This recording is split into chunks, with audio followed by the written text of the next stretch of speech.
सभी शिक्षक अभ्यर्थियों को नमस्कार। सीजी जॉब एजुकेशन में आप सभी का स्वागत है। आज की इस वीडियो में हम प्रमुख शिक्षा आयोग शिक्षा समितियां जिसमें थ्योरी प्लस 20 महत्वपूर्ण एमसीक्यू देखेंगे, जो कि बिल्कुल नए पैटर्न पर आधारित रहेगा। जो पहली बार वीडियो पर हैं, चैनल पर पहली बार हैं, चैनल को सब्सक्राइब कर लीजिए। चलिए तो फिर आज की सेशन की शुरुआत करते हैं। देखिए, प्रमुख शिक्षा आयोग जिसमें सर्वप्रथम आता है विश्वविद्यालय शिक्षा आयोग, जिसकी स्थापना 1948-49 में की गई थी। जब विश्वविद्यालय शिक्षा आयोग की स्थापना हुई तब इसके जो अध्यक्ष है डॉक्टर सर्वपल्ली राधाकृष्णन थे। यहाँ से क्वेश्चन बनता है, विश्वविद्यालय शिक्षा आयोग की स्थापना को लेकर बन सकता है 1948-49, और इसके जो अध्यक्ष कौन है उसको लेकर, तो डॉक्टर सर्वपल्ली राधाकृष्णन इनके अध्यक्ष है। इनको लेकर भी देखो, इनके अर्थात विश्वविद्यालय शिक्षा आयोग का क्या उद्देश्य था, तो विश्वविद्यालय की शिक्षा में सुधार लाना, यानी कि जो महाविद्यालय विश्वविद्यालय स्तर पर बच्चे जो पढ़ते हैं उनके शिक्षा के स्तर में सुधार लाना इनका उद्देश्य था, ताकि जो है गुणवत्ता उच्च शिक्षा में बनी रहे और अनुसंधान पर जोर दिया जा सके। क्लियर है? चलिए नेक्स्ट बात करता हूं। दूसरा वो है आपका माध्यमिक शिक्षा आयोग, जिनकी स्थापना 1952-53 में की गई थी।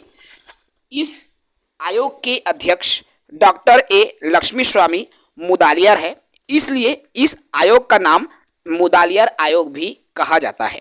याद रखना, माध्यमिक शिक्षा आयोग को मुदालियार आयोग के नाम से भी जाना जाता है, क्योंकि इनके अध्यक्ष लक्ष्मी स्वामी मुदालियार थे। इसका उद्देश्य क्या है, तो माध्यमिक शिक्षा में सुधार लाना माध्यमिक शिक्षा आयोग का उद्देश्य है। ठीक है, अब माध्यमिक स्तर की जो शिक्षा व्यवस्था है सुदृढ़ हो जाए, इसके लिए माध्यमिक शिक्षा आयोग का गठन 1952-53 में की गई थी। क्लियर है दोस्तों? चलिए अगला बात करते हैं तीसरा आयोग। तीसरा आयोग है शिक्षा आयोग, जिसकी स्थापना 1964 से 66 के बीच की गई थी। इस आयोग के अर्थात शिक्षा आयोग के अध्यक्ष डॉक्टर DS कोठारी हैं थे, इसलिए इस आयोग को कोठारी आयोग के भी नाम से जाना जाता है। शिक्षा आयोग को ही कोठारी आयोग के नाम से जाना जाता है, क्योंकि इनके अध्यक्ष DS कोठारी थे। क्लियर है? शिक्षा आयोग का क्या उद्देश्य है, तो संपूर्ण शिक्षा प्रणाली की समीक्षा करना, अर्थात स्कूल शिक्षा से लेकर उच्च शिक्षा तक जितनी भी शिक्षा जो बच्चों को प्रदान की जाती है उनकी समीक्षा करना ही कोठारी आयोग का अर्थात शिक्षा आयोग का उद्देश्य था। ठीक है, इसके अलावा कोठारी आयोग ने कुछ सुझाव भी दिए थे, जिसमें 10+2+3 का सुझाव इन्होंने दिया है। साथ ही साथ जो समान शिक्षा है उस पर भी जोर दिया। इसके अलावा शिक्षा पर होने वाला जो खर्च है उसको 6% करने पर भी कोठारी आयोग ने जोर दिया था। GDP का, ठीक है, GDP का 6% शिक्षा पर खर्च करने पर जोर जो है कोठारी आयोग में दिया गया है। क्लियर है दोस्तों? चलिए चौथा आता है, वो है राष्ट्रीय शिक्षा नीति।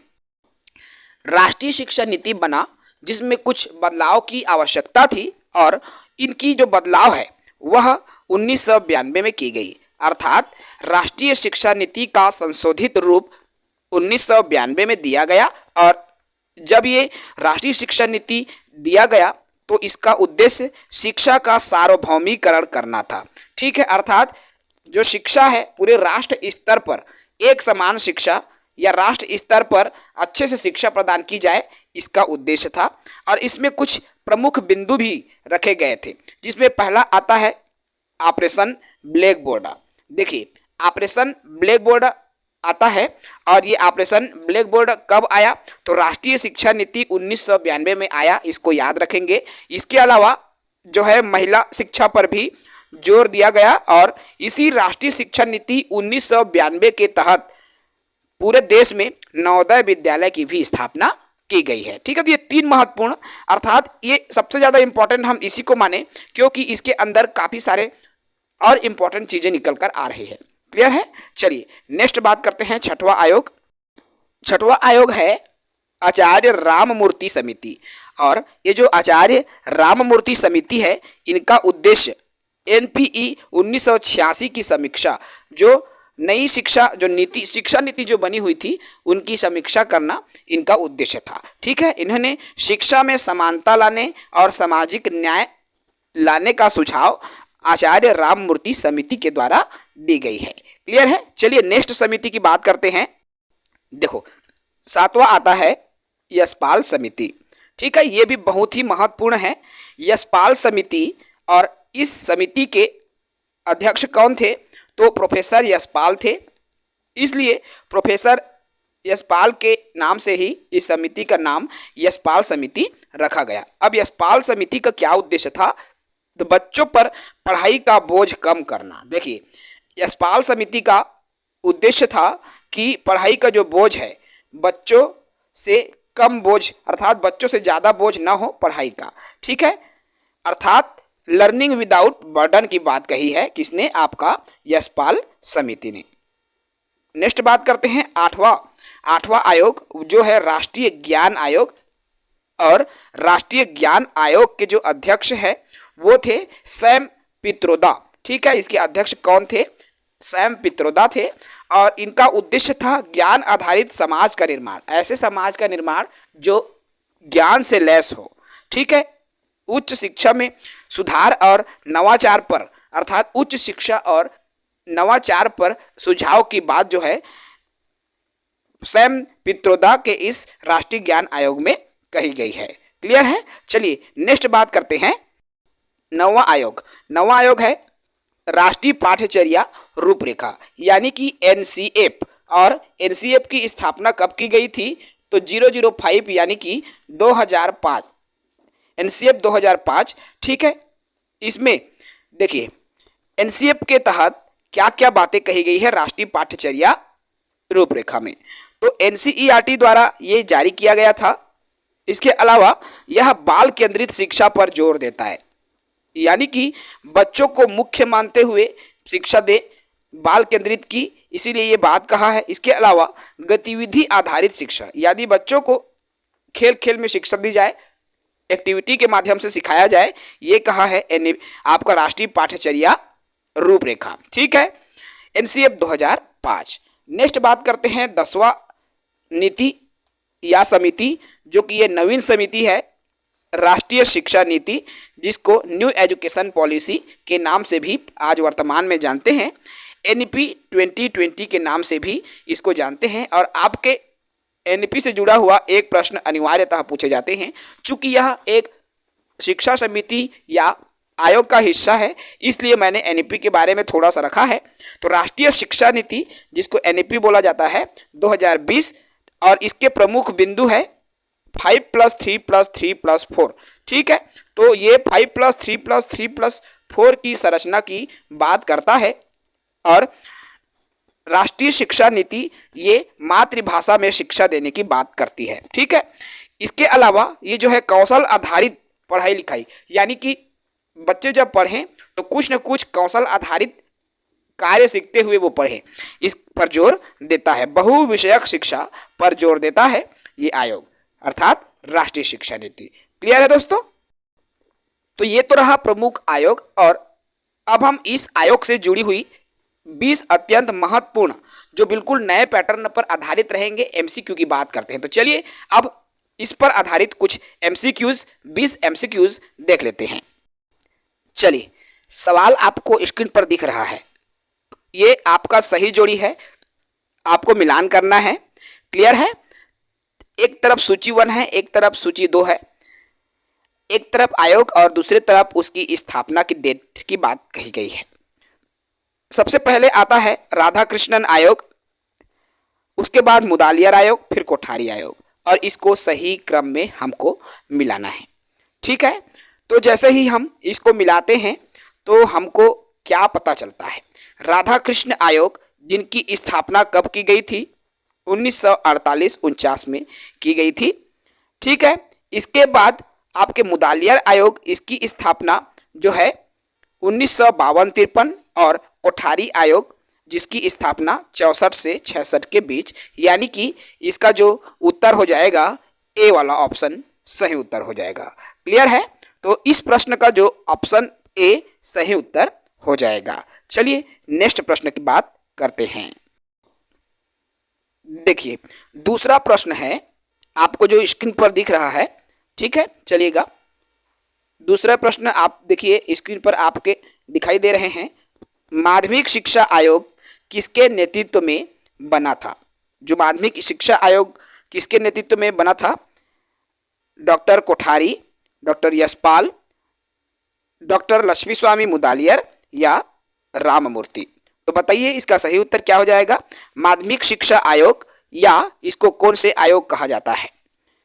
चलिएगा बताइएगा क्या है इसका सही उत्तर। चलिए तो इसका जो सही उत्तर हो जाएगा सी वाला, ठीक है, लक्ष्मी स्वामी मुदालियर, जिसको माध्यमिक शिक्षा आयोग या इसी को मुदालियर आयोग के भी नाम से जाना जाता है। क्लियर है? चलिए नेक्स्ट क्वेश्चन की बात करते हैं। चलिए अगला प्रश्न है, ये सही जोड़ी है, ये भी मिलान करना है आपको और आप इसका उत्तर बताएंगे। क्लियर है? यशपाल समिति, ज्ञान आयोग, तो कौन से आयोग की स्थापना कब कब हुई है इसको आपको बताना है। तो देखिए यशपाल आयोग या यशपाल समिति, और यशपाल समिति किसकी बात करता है? Learning without burden. मैंने कहा जो बोझ मुक्त शिक्षा की बात, यानी कि ए तो 1 के साथ ही हो रहा है, ठीक है।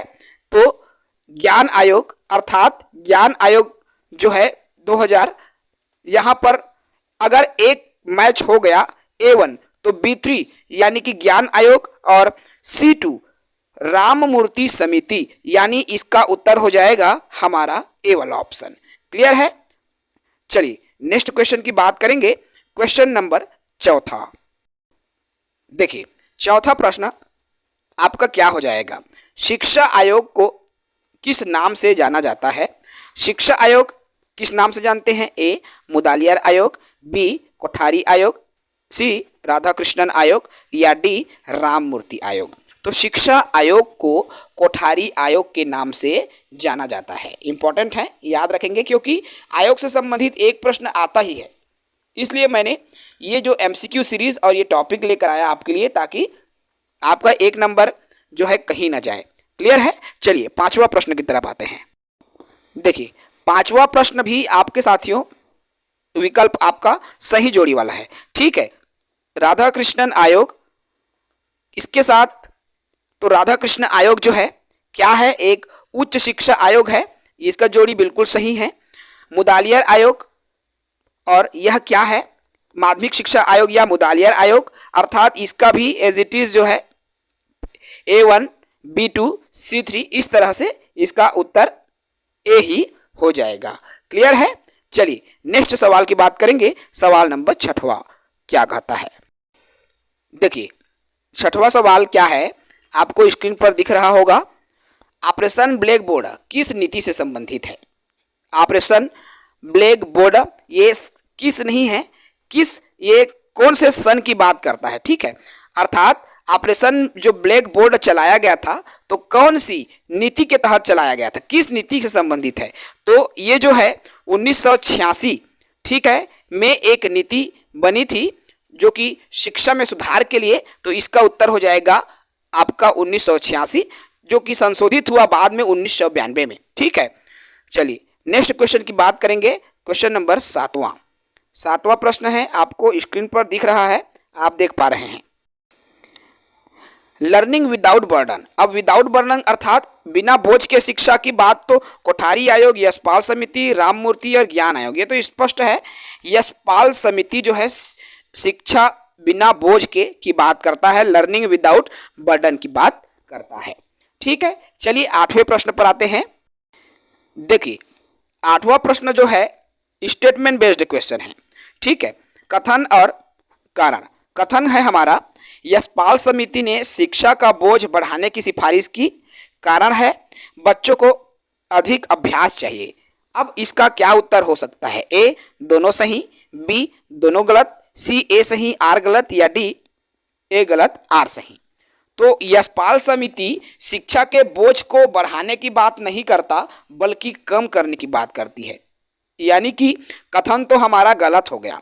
और जब कथन गलत है तो कारण आर बच्चों को अधिक अभ्यास चाहिए, तो यहाँ पर दोनों गलत हो गया, ठीक है, क्योंकि भाई अभ्यास की जरूरत नहीं है।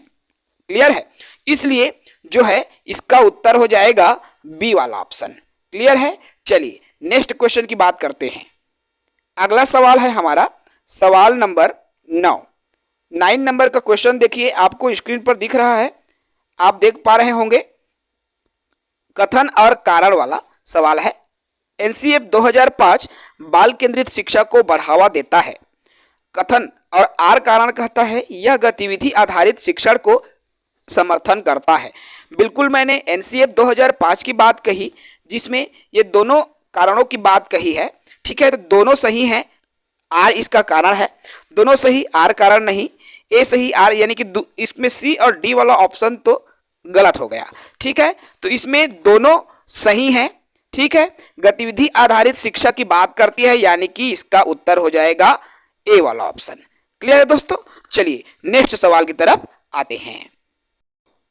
देखिए 10वां प्रश्न कहता है एनसीएफ 2005 किस संस्था द्वारा जारी किया गया। बहुत ही इंपॉर्टेंट सवाल है, क्योंकि ये सवाल जो है आपके एग्जाम में आते हैं इस तरह के प्रश्न। तो एनसीएफ 2005 किस संस्था के द्वारा जारी किया गया था। एनसीईआरटी के द्वारा ये जारी किया गया था, ठीक है। नेक्स्ट क्वेश्चन की बात करूंगा। क्वेश्चन नंबर आपका 11वां है। देखिए 11वां प्रश्न है बाल केंद्रित शिक्षा पर जोर किसमें दिया गया। बाल केंद्रित शिक्षा पर जोर किसमें दिया गया है। ए एनसीएफ 2005 पर, एनपीई 1968, एनपीई 1986 या कोठारी आयोग। तो बाल केंद्रित शिक्षा पर जोर किसमें दिया गया है भाई, एनसीएफ 2005 में, ठीक है। किस पर जोर दिया गया है, बाल केंद्रित शिक्षा पर। चलिए नेक्स्ट क्वेश्चन की बात करते हैं। अगला सवाल देखिए 12वां प्रश्न आपको स्क्रीन पर दिख रहा है, सही कथन वाला है, ठीक है। पहला है एनपीई 1968 में 3 भाषा की बात कही गई, एनपीई 1986 में ऑपरेशन ब्लैक बोर्ड की बात कही गई, और एनपीई 2020 में 10+2+3 की बात कही गई है। अब ये तीनों कथनों में से कौन कौन सा कथन सही है, कौन गलत है। यानी कि एनपी 1968 में 3 भाषाओं की बात कही गई है, ये तो बिल्कुल सही है, ठीक है। इसके अलावा एनपी 1986 में ऑपरेशन ब्लैक बोर्ड की भी बात कही गई है, और ये गलत है, क्योंकि 10+ यानी ए इसका सही उत्तर हो जाएगा। क्लियर है, चलिए प्रश्न क्रमांक 13 देखिए। प्रश्न 13 क्या कहता है, सही विकल्प वाला सवाल है, आपको स्क्रीन पर दिख रहा है। इसमें 3 अलग अलग कहना चाहिए बिंदु, और उनमें से सही आपको बताना है। यशपाल समिति 1993, ज्ञान आयोग 2005, राममूर्ति समिति 1992। तो बताइएगा इसका सही उत्तर क्या हो जाएगा। देखिए इसका जो सही उत्तर क्या होगा, यशपाल समिति 1993 की बात करता है, बिल्कुल सही है। ज्ञान आयोग 2005 की बात करता है, और ये आपका गलत, यानी कि पहला और दूसरा इसका सही उत्तर हो जाएगा। क्लियर है, चलिए नेक्स्ट क्वेश्चन की बात करेंगे। क्वेश्चन नंबर 14 देखिए 14 नंबर के प्रश्न आपको दिख रहा है स्क्रीन पर। आचार्य राममूर्ति समिति किस वर्ष बनी। राममूर्ति समिति किस वर्ष बनी, 1986, 1990, 1992, 2005। उत्तर हो जाएगा भाई इसका बी वाला ऑप्शन, 1990 में राममूर्ति समिति बनी है। क्लियर है, चलिए नेक्स्ट क्वेश्चन की बात करेंगे। अगला है साथियों आपके question number 15, learning without burden यानी बिना बोझ के शिक्षा। इसकी जो रिपोर्ट है इसका मुख्य उद्देश्य क्या था, तो उच्च शिक्षा में सुधार लाना, शिक्षा का निजीकरण, छात्रों पर बोझ कम करना, या तकनीकी शिक्षा। तो भाई सी इसका सही उत्तर हो जाएगा, छात्रों पर जो बोझ ना पड़े, बर्डन ना पड़े, इसलिए जो है लर्निंग विदाउट बर्डन की बात कही है। और किसमें कही है भाई, यशपाल समिति के रिपोर्ट में ये कही गई है। क्लियर है, चलो अगला सवाल है, सवाल नंबर है साथियों हमारा 16, राष्ट्रीय शिक्षा नीति 2020 में कौन सी संरचना लागू की गई। कौन सी संरचना, यानी कि ये बात कर रहा है एनईपी 2020 की, ठीक है। अब एनईपी 2020 में कौन सी नीति लागू हुई है, तो यहाँ पर देखिए 5+3+3 प्लस 4। ठीक है, 5 + 3 + 3 + 4, यानी कि इसका उत्तर क्या हो जाएगा, बी वाला उत्तर इसका सही हो जाएगा। क्लियर है। चलिए नेक्स्ट क्वेश्चन बात करेंगे। आपका 17 नंबर का प्रश्न है। 17 नंबर के प्रश्न है जो स्क्रीन पर है, मातृभाषा में शिक्षा का प्रावधान किस नीति में है? ए 1968, बी 1986, सी 1992 या डी 2020। यानी कि मातृभाषा की बात अभी वाले में कहा गया है, एनईपी 2020 में मातृभाषा में शिक्षा देने पर जोर दिया गया है। ठीक है, चलिए अगले सवाल पर आते हैं। देखिए सवाल नंबर 18 है, माध्यमिक शिक्षा आयोग का मुख्य उद्देश्य क्या था? ए प्राथमिक शिक्षा में सुधार लाना, बी विश्वविद्यालय में सुधार लाना, सी माध्यमिक शिक्षा। चूंकि माध्यमिक शिक्षा आयोग का उद्देश्य तो माध्यमिक शिक्षा में सुधार लाना है, यानी कि इसका जो उत्तर क्या हो जाएगा, सी हो जाएगा। क्लियर है। चलिए 19वां नंबर के सवाल में आते हैं। 19वां सवाल है, राधा कृष्णन आयोग का संबंध किस स्तर से है? ए प्राथमिक स्तर, बी माध्यमिक स्तर, सी विश्वविद्यालय स्तर। तो इसका जो संबंध है, राधा कृष्णन आयोग का संबंध उच्च शिक्षा से है, यानी कि विश्वविद्यालय स्तर की ये बात करता है। ठीक है, उत्तर हो जाएगा इसका सी वाला ऑप्शन। चलिएगा नेक्स्ट क्वेश्चन, अंतिम क्वेश्चन है आज के सीरीज का, और ये क्वेश्चन है, राष्ट्रीय ज्ञान आयोग का गठन कब हुआ था? तो इसका भी जो है यही जो राष्ट्रीय ज्ञान आयोग है, याद रखना इसी को जो है एनसीएफ 2005 यानी कि 5 में हुआ था, इसको आप जो है याद रखेंगे। ठीक है, चलिए तो ये रहा 20 महत्वपूर्ण जो एमसीक्यू, जो कि आपके नए पैटर्न जिसमें हमने सही जोड़ी वाले प्रश्नों को भी लिया, कूट संकेत स्टेटमेंट बेस्ड प्रश्नों को भी लिया। ठीक है, कथन कारण से संबंधित हमने कई तरीके से आपको इस सेशन में क्वेश्चंस के जो तरीके हैं बताने का प्रयास किया है। यदि आपको अच्छा लगा चैनल को सब्सक्राइब करें, और प्रतिदिन हर दिन एक नए टॉपिक के साथ आपके लिए वीडियो प्रोवाइड करते रहेंगे। जय हिंद, वंदे मातरम।